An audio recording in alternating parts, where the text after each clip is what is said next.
오늘 긴급한 말씀의 제목은 코로나 이후에 반드시 일어날 일에 대해서 언급하기를 원합니다. 코로나 이후에 일어날 일들에 대해서 여러 책자와 매스컴에서 그리고 유튜브에서 자주 언급되고 있습니다. 시커먼 구름이 몰려오면 비가 올 것이라는 것은 우리는 다 예상합니다. 과일나무에 열매가 익어가고 낙엽이 떨어질 때면 우리는 곧 겨울이 올 것이라는 것은 지각을 가진 인간이라면 누구나 다 인지하는 것입니다. 글로벌 세계에서 자국주의를 위한 국가와 되도록 접촉을 자제하는 사회 구조로 돌아가고 있습니다. 큰 대형 쇼핑센터나 몰들도 줄줄이 도산하고 온라인 시장 경제로 이 사회는 벌써 자리매김을 하고 있습니다. 대형 교회도 지나친 사업 규모 확대로 인해 줄어든 교인들 때문에 교회 확장 사업에도 차질을 빚고 있으며 학교나 단체, 학원, 심지어는 회사까지도 집에서 일하고 사무를 보고 또 공부를 하고 학위를 취득하는 시대에 살고 있습니다.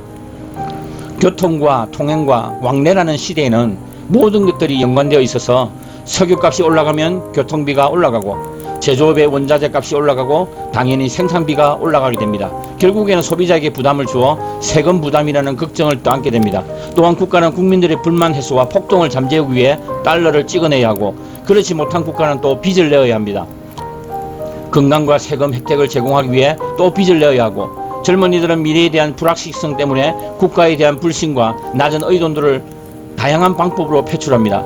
이것을 또 잠재우기 위해 젊은이들에게 달콤한 불로소득 같은 기본소득 내지는 생계비 또는 기본 생활비를 보장함으로써 입막음 하려고 합니다. 교회는 대형 교회에서 소규모 교회나 가족 단위의 작은 교회로 활성화될 것입니다. 필요하면 넘쳐나는 복음을 유튜브에서 입맛대로 골라가면서 은혜를 받을 수 있는 시대에 살고 있습니다. 어느 한 분야에서 전문가가 되기 위해서는 몇 년씩을 다녀야 했던 학교도 유튜브를 통해 습득하고 면허를 취득하는 시대에 살고 있습니다. 사회적 거리두기와 코로나 이후의 세상에서 짐작할 수 있듯이 미용이나 의료사업도 사형세가 될 것입니다. 만약 코로나보다 더 강력한 역병이 또다시 위협을 한다면, 그래서 이러한 사회구조가 정착이 되어버린다면 누구를 만나기 위해 교회나 세미나에 참석하기 위해 예쁜 옷을 갖추어야 하는 시대에서 필요했었던 옷들이 불필요하게 됩니다. 편한 옷만 있으면 됩니다. 화장품도 필수 화장품만 있으면 됩니다. 어쩌면 앞으로 더 큰 역병이 돼서 우리는 더 많은 휴지를 사놓거나 샴푸, 비누, 세제, 설탕, 밀가루, 쌀, 응급용 의료도구나 약품들이 더 필요할 것입니다. 또한 필요하다면 더 많은 총알이나 무기를 구비하는 것은 이미 어제 오늘의 이야기가 아닙니다. 앞서 언급했듯이 지각이 있는 사람이라면 가을이 오는 징조를 알아야 합니다. 우리가 코로나 이후에 달라진 우리의 사회생활과 경제활동, 종교활동, 교육활동을 통해서 하나님의 마지막 심판이 너무 가까이 와 있음을 깨닫게 됩니다. 코로나 이후에 빠른 미디어의 세상 때문에 눈에 보이는 돈보다는 전자화폐나 코인, 즉 666 시대를 우리는 반드시 맞이할 것입니다. 아니, 지금 그런 시대로 넘어가기 위해서 이러한 선조건들이 후조건들을 충족시키는 듯합니다. 저는 지난 미국 부동산 동향을 15년 이상 아주 가까이에서 지켜보았고 경험해 보았습니다. 심지어 커머셜 부동산 전문가로서 상가 개발 회사와 손님들에게 조언을 준 적이 있습니다. 한 가지 확실한 사건은 주택 개발의 붐이 일어나든 쇠퇴하든지 간에 서브디비전의 커버넌트가 없는, 다시 말해서 난 서브디비전의 주택이나 땅들은 꾸준히 성장해 왔습니다. 수많은 매물들이 지금도 쏟아져 나오고 있지만 땅과 몇 에이크의 땅을 가진 주택들은 찾아보기가 힘듭니다. 그냥 직장생활 하면서 사업하면서 단독주택에 사는 사람들은 이해가 잘 안되겠지만 코로나 이후의 시대는 땅과 에이크리지 집들은 더 구하기가 힘들 것입니다. 코로나 이후의 세상, 즉 다시 말해서 마지막을 향해 가고 있는 이 시대에서 크리스찬으로서 할 수 있는 가장 확실한 한 가지를 짚어보고자 합니다. 지금은 자급자족할 수 있는 준비를 철저히 해야 한다는 것입니다. 당장 이르는 시대를 맞이한다면 우리가 겪었던 코로나처럼 마스크를 구하려고 해도, 세정제를 구하려고 해도 구할 수 없듯이 666 시대는 생활 필수품을 성도로서 구하기 아주 어렵다는 것입니다. 할 수만 있다면 현재 가지고 있는 주택들을 파시기 바랍니다. 그리고 지금부터 자급자족을 할 수 있는 준비를 하십시오. 준비는 닥칠 미래에 대한 현재의 행동입니다. 할 수만 있다면 흙으로 돌아갈 준비를 하십시오. 할 수만 있다면 주님이 부르실 때에 빨리 결단해서 갈 수 있는 준비를 하시기 원합니다. 할 수만 있다면 필요한 씨앗을 준비해 두시기 원합니다. 할 수만 있다면 필수 생존 지식을 습득해 두시길 원합니다. 할 수만 있다면 보편적인 상식과 이성을 가진 성도들과 무리를 지어 사시길 원합니다. 혼자보다는 여럿이 모여 사시는 것이 마지막 시대에서 지혜로운 삶의 한 가지 방법입니다. 마치 초대교회처럼 서로의 가진 지식과 재능 그리고 그들의 소산물을 통용하면서 주님께서 부르실 그날까지 기다리고 참고 인내하는 것이 현명하고 지혜로운 성도인 것입니다. 절대로 뜬구름 잡는 소리가 아닙니다. 예수님의 부활 이후 초대교회 성령 사역으로 많은 크리스찬들과 세계의 복음화에 애쓰고 헌신해 왔습니다. 우리는 이 초대교회의 사건이 오늘날의 사건인 것처럼 머물러 있으면 안 됩니다. 우리는 앞으로 닥칠 계시록의 사건들을 문자적으로 영적으로 준비해야 합니다. 여러분, 어쩌면 주님은 대형교회보다는 목자가 양들을 체적으로 관리할 수 있는 목장을 더 필요로 합니다. 666 시대에는 대형교회는 의미가 없습니다. 한 목자가 양을 칠 수 있는 수많은 작은 목장으로 나누어져서 그들에게 주어진 양들을 좋은 꿀과 물을 제공하기 쉬운 체제로 바뀌어져야 합니다. 다시 한 번 더 언급하기를 원합니다. 코로나 이후에 세상이 어떻게 될 것인가에 대해서는 자세하고 전문적인 전문가들에게서 참고하시고, 마지막 시대를 준비하는 성도들은 곧 도래할 666 시대에 대비하는 지혜와 지식을 겸비해서 지금부터 준비해야 합니다. 아미시 사람들을 참고해 보시기를 원합니다. 그들은 여전히 모여서 공동생활을 하며 작업자족을 하며 미래에 닥칠 마지막 시대를 문명의 도움을 거부한 채 생활하고 또한 신앙생활하고 있습니다. 666 시대에는 그 표가 없으면 기름을 살 수가 없습니다. 그래서 교회를 갈 수가 없습니다. 아니면 걸어서 가면 되겠네요. 그런데 교회 가게 되면 물도 전기도 히터도 마이크도 사용할 수 없다는 것을 알아야 합니다. 친교에 쓰레기는 어떻게 버리겠습니까? 그 표가 없으면 병원, 생필품, 물건, 음식 등을 살 수가 없습니다. 심지어는 수돗물, 전기도 쓸 수 없습니다. 마지막 성도의 본분, 특권을 포기한다면 물론 그 표를 받으면 다 할 수 있겠지요. 그러나 그 뒤에 닥칠 지옥 생활은 생각하지 않습니까?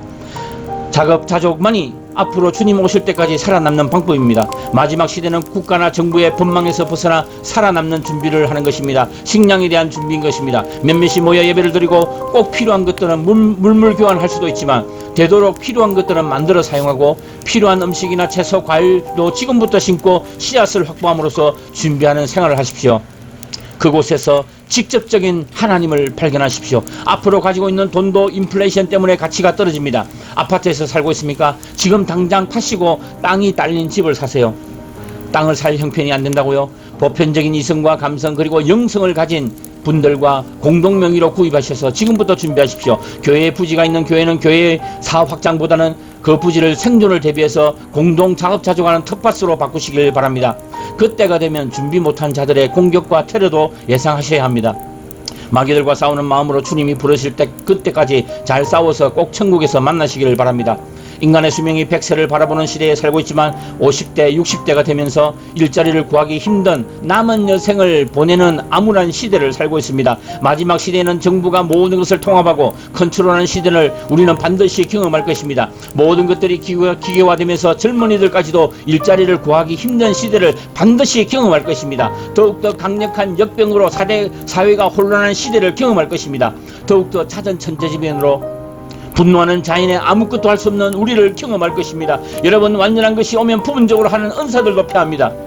코로나 사태로 인해 이후에 생길 변화를 예언하려고 하시지 마시고 이제 예측하십시오. 준비하십시오. 확실한 예언, 그것은 바로 성경은 말합니다. 반드시 우리는 666 시대를 겪습니다.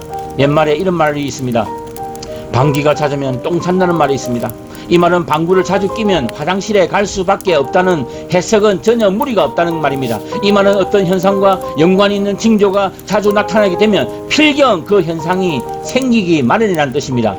보편적인 이성과 지식을 가지신 여러분, 지구의 클라이밋 체인지를 보십시오. 2020년도 4월 현재까지 일어난 올해 지진이 지난 10년의 평균 지진의 2배입니다.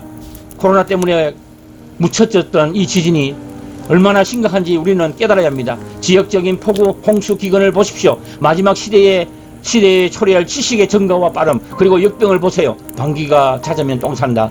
이러한 일들은 잦으면 반드시 일어난다는 사실을 우리는 알아야 합니다. 성도 여러분, 성경을 믿으면서 왜 준비를 안 하십니까? 방귀가 잦은데 왜 화장실에 안 가려고 합니까? 지난 수십 년 동안 우리는 영적 생활을 하면서 많은 준비를 해왔습니다. 한 소방관이 있었습니다. 이 소방관은 소방관 시험을 합격하고 나서 수십 년 동안 사람을 살리는 연습을 해왔고 준비를 해왔습니다. 그러나 실전에 나가서 한 번도 사용하지 않았습니다. 혹시 우리의 신앙생활 모습이 그렇지 않은지 한번 점검해 보아야 합니다. 수많은 말씀을 듣고 영적으로 훈련받고 했지만은 왜 마지막 시대에 하나님께서 경고하신 마지막 계시록에 일어날 사건에 대해서 전혀 준비를 하지 않고 있습니까? 왜 천국과 준비를 하지 않고 있습니까? 지금은 준비해야 할 때입니다. 준비는 닥칠 현실을 최소화하거나 무력화시킵니다. 평생에 딱 한 번 있는 기회는 준비된 자에게 있습니다. 전같이 주어진 모든 사람에게 딱 한 번 주어진 기회가 있습니다. 그것은 예수님을 영접할 수 있는 기회, 그래서 영원히 천국에서 살 수 있는 기회가 지금 주어진 이 짧은 인생의 시간에서 지어진다는 것을 우리는 알아야 합니다. 천국을 소망하는 것은 준비의 현실성이 생활화되어야 합니다. 준비하면서 그 기쁨도 누리고 닥쳐갈 환난도 최소화하시는 지혜 있는 성도가 되시길 바랍니다. 감사합니다.